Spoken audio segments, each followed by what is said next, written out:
வணக்கம். இந்த சேனலை இதுவரை சப்ஸ்கிரைப் பண்ணாங்க மட்டும் சப்ஸ்கிரைப் பண்ணுங்கள். பக்கத்தில் இருக்கிற பெல் ஐக்கானை கிளிக் பண்ணுங்கள். பிடிச்சிருந்ததுன்னா லைக் பண்ணுங்கள். உங்கள் உறவினர்களுக்கும் நண்பர்களுக்கும் ஷேர் பண்ணுங்கள். வணக்கம்.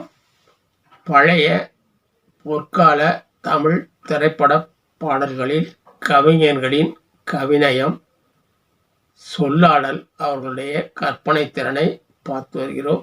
இன்று நாம் பார்க்கவிருக்கின்ற பாடல் பூமாலையில் ஓர் மல்லிகை இங்கு நான் தான் தேனென்றது. படம் ஊட்டி வரை உறவு. இசை எம்.எஸ். விஸ்வநாதன். பாடலாசிரியர் கண்ணதாசன். படம் வெளிவந்த ஆண்டு 1967. இயக்கம் ஸ்ரீதர். பாடியவர்கள் டி.எம். சௌந்தரராஜன், பி. சுசீலா. நடிகர்கள் சிவாஜி கணேசன், கே.ஆர். விஜயா, முத்துராமன், எல். விஜயலட்சுமி. 1967 ஆண்டு சிவாஜி, கே.ஆர். விஜயா, முத்துராமன், எல். விஜயலட்சுமி நடித்த காதல் முழுநீள நகைச்சுவை திரைப்படம். படம் 100 நாட்களை கடந்து ஓடியது. இந்தியிலும் தெலுங்கிலும் ரீமேக் செய்யப்பட்டு அங்கும் வெற்றி பெற்றது. இந்த படம் எல். விஜயலட்சுமி திருமணத்திற்கு முன்பாக நடித்த கடைசி படம் என்பது குறிப்பிடத்தக்கது. இந்த பாடல் இலை மறைக்காயாக தன் அற்புதமான கவித்திறனால் சொற்களால் விளையாடியிருக்கிறார் கவிஞர் கண்ணதாசன் அவர்கள். கதை முன்னோட்டத்தை பார்க்கலாம். ஊட்டியைச் சேர்ந்த பாலையா தொழிலதிபர். அவருக்கு சிவாஜி கணேசன் மகன். பாலையாவிற்கு 2வது மனைவி உண்டு. அவருக்கு ஒரு மகளும் உண்டு. அதை யாரிடம் கூறாமல் மறைத்து வருவார். ஒரு நாள் 2வது மனைவி இறந்து போக அவர் பெட்டியில் இருந்த தன் தந்தையை பற்றிய தகவலை அறிந்து கொண்டு அவரை பார்ப்பதற்காக ஊட்டி புறப்படுவார் அவர் மகள். இடையில் ஒரு ஆக்சிடென்டில் காயமடைந்து மருத்துவமனையில் அனுமதிக்கப்படுவார். அப்போது அவருடைய தகவல் அடங்கிய பெட்டி தவறிவிடும்.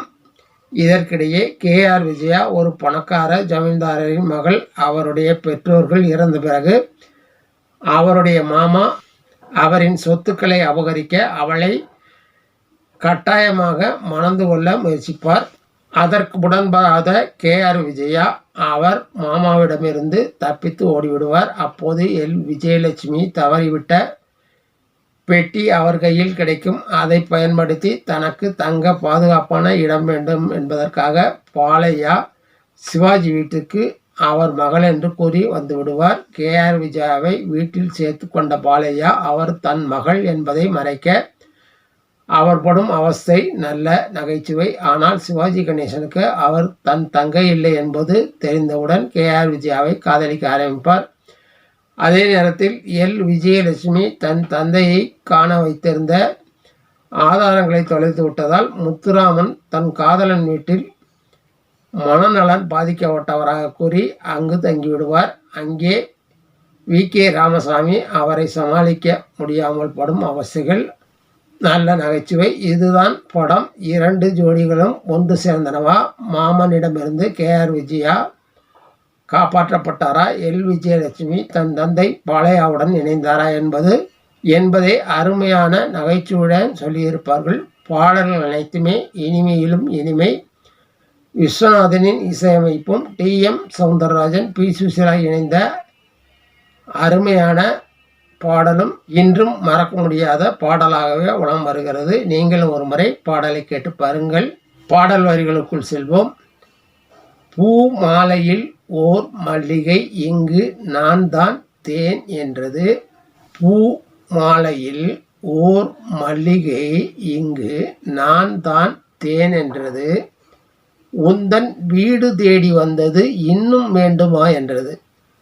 நான் தான் உங்கள் வீடு தேடி வந்து விட்டேனே, இன்னும் என்ன வேண்டும் என்று கேட்கிறார். சிந்தும் தேன் துளி இதழ்களில் ஓரம் சென்றேன் 1000 நினைவுகள் ஓடும்.